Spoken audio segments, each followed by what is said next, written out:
Guess what? I did a YouTube video on my top 10 attacking on the top 10 best attacking midfielders that I've ever seen, and I failed to mention the name of one player. And I'm doing this whole video again because of one player that I left out, and I feel like I've been sleeping, and that it has been giving me like sort of sleepless nights because I feel like this one player must really be on this list, and that I told from the previous video I said that we had the number 10. Number 10 was a striker, second striker, but in this video I'm making a list of natural attacking midfielders, players who are primarily they play as a midfielder and just behind the striker. And yeah, this is my top 10 list of the best attacking midfielders that I've ever seen. And just the number 10 on my list is Mesut Ozil. Mesut Ozil joined Arsenal from Real Madrid in around 2013 for a fee of around 42.5 million pounds, and he has gone on to win three FA Cups, and that he has made 184 appearances for Arsenal. He has scored 33 goals and provided 54 assists. He also managed to win the La Liga with Real Madrid. And at Arsenal, most people remember him that they really formed such an incredible partnership with Alexis Sanchez that produced lots of scores and assists for Arsenal. Now, Mesut Ozil holds the record for the German player to be voted 5 times. He has been voted 5 times German Footballer of the Year, and I think this is while playing on the left wing at Germany national team. He used to play on the left wing, while at Arsenal he played as an attacking midfielder. Now, Mesut Ozil was a player who was known for his vision, his passing, and that a player who was creative enough to be handed that role of an attacking midfielder. Now, the ninth player on the list is Christian Eriksen. Christian Eriksen joined Tottenham Football Club from Ajax in 2013, and Christian Eriksen has gone on to prove himself as one of the best attacking midfielders that we have ever seen. At one moment in the league, he was not only one of the best attacking midfielders in the league, but he was also one of the best players in the Premier League. I think that he has played his best football at Tottenham from around 2013 to 2020. I think he was one of the best players in the league at that time before moving to Inter Milan. At Inter Milan, I don't think he really had so much success, and that we all remember his incidents during the Euros. And Christian Eriksen has bounced back. Brentford offered him a 6-month contract to try and revive his career, and now finally Man United offered him a 3-year contract, and we'll just have to wait and see how he'll fare in the Premier League this season. But I know that Christian Eriksen has already cemented his name as one of the best attacking midfielders that the Premier League has ever seen. So in 2019, Christian Eriksen helped Tottenham Football Club reach the Champions League final, where they lost out to eventual champions Liverpool. And I think that Christian Eriksen, without a shadow of a doubt, will go down as one of the best attacking midfielders that we've ever seen. Now, number 8 on my list is a player who I had left out, and I just said no, I must include this player on my list. He really must make my list. And this player is Santiago Cazorla, or just Santi Cazorla. Santi Cazorla has provided most Arsenal fans with lots of good memories. Santi Cazorla was such a highly skillful player who could dribble past any player. At first, when he arrived at Arsenal, he played as an attacking midfielder. Then I think the following season, Mesut Ozil came to join Arsenal. Then he switched to the central midfielder, where I think he was really one of the guys that really made the Arsenal game to tick. And I know most of you can really agree that Santi Cazorla has been such a revelation from the time he has been signed to the time he was leaving. And that Santi Cazorla, I think there's this post that he always keeps on this post on Facebook and Twitter that keeps on making rounds, that he never really had a good chance to say goodbye to the team, and that he's sort of begging for another chance to finally say goodbye to the Arsenal fans. And I think that Santi Cazorla, maybe he deserves that chance to finally say goodbye, and that he's been just an incredible player. He moved to Qatar league side, and at Qatar league side, he managed to win uh, that Premier League title from Qatar. And even at Qatar, and such an old age, Santi Cazorla is such a brilliant player. Still got same moves that he used to perform in the Premier League. And I really think that even with the World Cup just around the corner, I think that the national team manager should really consider Santi Cazorla as one of the names that maybe should make his list of players that will go to the World Cup. Now, Santi Cazorla has provided Arsenal with so many incredible memories, but one memory will definitely stick in mind, and this is when Arsenal were playing against Hull City in 2014 in the FA Cup final, and Arsenal were trailing Hull City by 2 goals to nil. Then we won a free kick. We won a yeah, they won a free kick, and Santi Cazorla was able to convert the free kick from such a long range, and this motivated Arsenal to really come from behind and win the FA Cup. Last time Arsenal won the FA Cup was when Vieira scored the winning goal against Manchester United in 2005. So from 2005 to 2014, those are like 9 years. Arsenal had gone for like 9 years without winning anything. Then Santi Cazorla produced this moment of magic, and that from that moment on, Arsenal won. I think they won the FA Cup the following season, and they have been winning the FA Cup. And I think that Santi Cazorla had to make this list because I think it's just one of the most incredible players that the Premier League will ever see. Now, number 7 on my list is David Silva. David Silva joined Manchester City and is one of those names that has really helped Manchester City regain this title of a top 4 team. Remember that in the past, the top 4 were Liverpool, Arsenal, Manchester United, and Arsenal. But ever since Man City was bought, they've really tried to build their club, and David Silva was one of those names that has really helped Manchester City become such a top team. He ran the show together with Fernandinho and Yaya Toure in the center of the midfield, and that he has really managed to help Manchester City win a number of titles. I think he has managed to help them win close to 4 Premier League titles and other titles as well. Now, in the national teams, David Silva mostly played on the flanks because in the middle of the field it was a little bit congested. But even on the flanks, David Silva was incredible, and that he was part of this Spanish team that conquered Europe and won almost everything. And I think that this is one of the reasons why David Silva will go down as one of the best attacking midfielders that the Premier League has ever seen. Now, number 6 on my list is Wesley Sneijder. Wesley Sneijder, when I think of Wesley Sneijder, there's 2 performances really come in mind. There's, I think, around the quarterfinal in the 2010 against Brazil. I thought he really played quite brilliantly. Then there is also in the same year when he played for Inter Milan.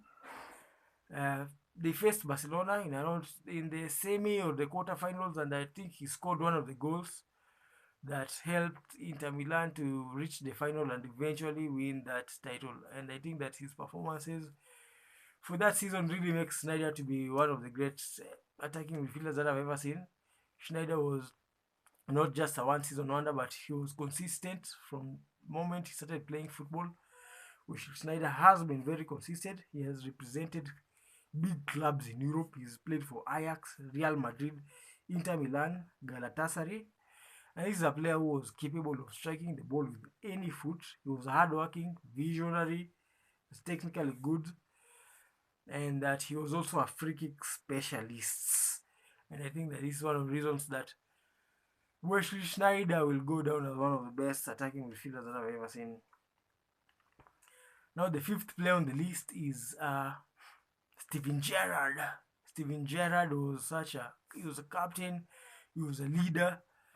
When I think of Gerrard, I remember one game really comes to mind, and this is the Champions League final against AC Milan in the 04-05 season. Liverpool were trailing AC Milan by 3 goals to nil, and most people had really thought that this game was over. At halftime, most people had gone to sleep because they thought that this game was done and dusted. But Steven Gerrard managed to pull 1 goal back with a header, and this inspired Liverpool to come from a 3-0 down to eventually drawing in full time and winning the Champions League on penalties. And I think that this is one of the reasons that Gerrard was such an incredible player. Now Steven Gerrard has played for Liverpool like his whole entire lifetime, and I think that Gerrard can play all midfield positions, defensive, attacking, and even central midfielder. They had formed such a good partnership with Xabi Alonso that really helped Liverpool to maintain in the top 4 position. And I think that this is one of the reasons why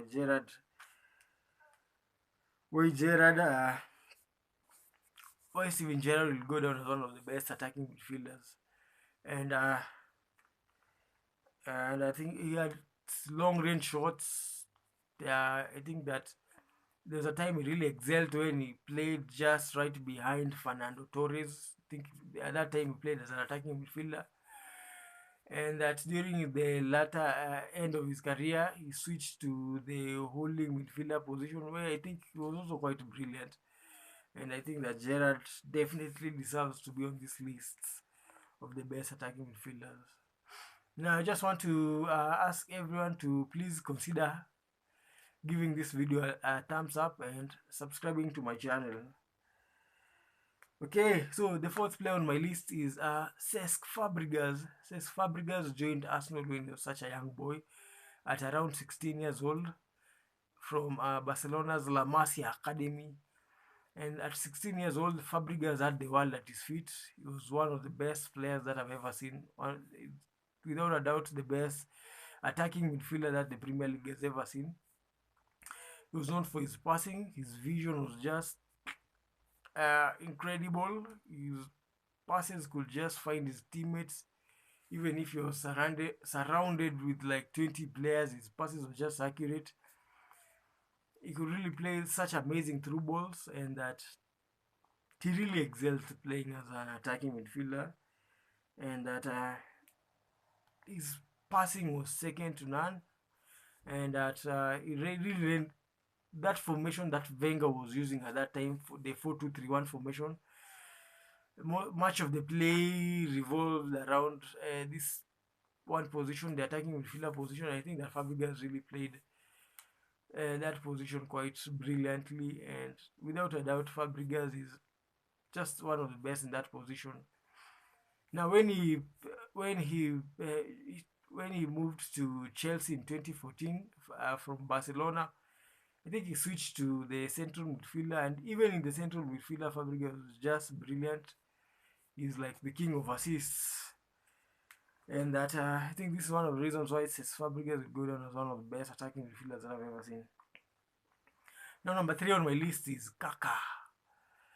Kaka, most people remember him for playing for AC Milan. He scored such a memorable goal against Manchester United in around 2007-2008 Champions League, when I received the ball on the left flank, gave it a slight header. Then I think it was 2 players collided. I think it was Brown and somebody collided. Then took the ball a little bit further, then scored past Edwin. And that's before Messi and Ronaldo, we had Kaka. And that Kaka was such a brilliant player. He won the World Cup with Brazil in 2002, and he finished as the runners-up with AC Milan in the 2004-05 season when they lost out to Liverpool. And in that season when they won the Champions League in the 06-07 season, uh, Kaka managed to win the Ballon d'Or that same year, and that he was voted the FIFA World Player of the Year and the UEFA Club Footballer of the Year. And he made it in the FIFA World 11 and UEFA Team of the Year 3 times in a row from 2006 to 2009. And I think that his individual talent, then backed with all these statistics, he did well with both club and country, and I think that this is one of the reasons why Kaka takes the second position of one of the best attacking midfielders that I've ever seen. Now, number 2 on my list is Andres Iniesta.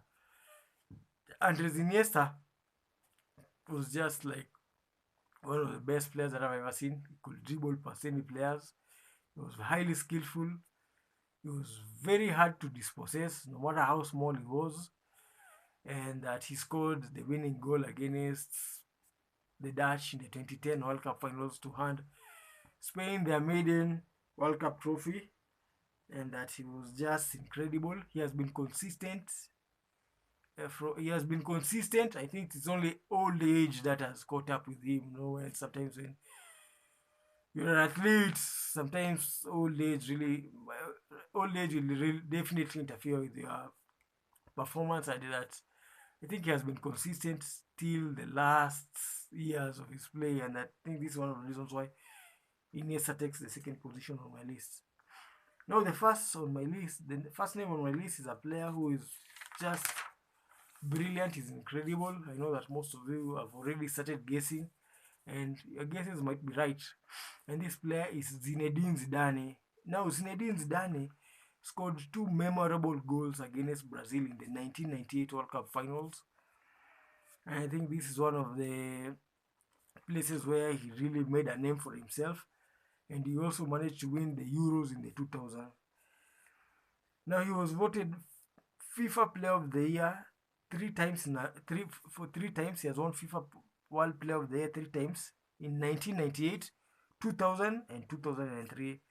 And in 1998, he managed to win the Ballon d'Or. From 1996 to 2000, he managed to represent Juventus before finally moving to Real Madrid in 2001. From 2001 to 2006. Now, Zinedine has won it all as well. He won the 2001-2002 Champions League final. He scored such a memorable goal. He scored such a left-footed volley. This goal is just one of the best goals that you'll ever see. And that it used to make lots and lots of rounds. Every time the Champions League used to start, then they used to play this goal over and over. I think that was just incredible. This goal that he scored was just incredible. And that Zinedine was incredible. He was such an incredible player for both club and country. And that his individual talent as well, backed with these other statistics. I think they really make Zinedine Zidane to be just like the best attacking midfielder that we have ever seen. And after retiring from football, Zidane joined football management, and he has become the first manager to win 3 Champions League in a row with Real Madrid. And other than the Champions League, he has also managed to win other titles. And I think that Zidane was just an incredible player, and he's also proving it as a manager as well. And that's why he takes the first position on my list of some of the best attacking midfielders that I've ever seen. Now, I want to just thank everyone for watching this video. Please give it a thumbs up. Remember to subscribe, and I'll see you next time with more football content. Thank you.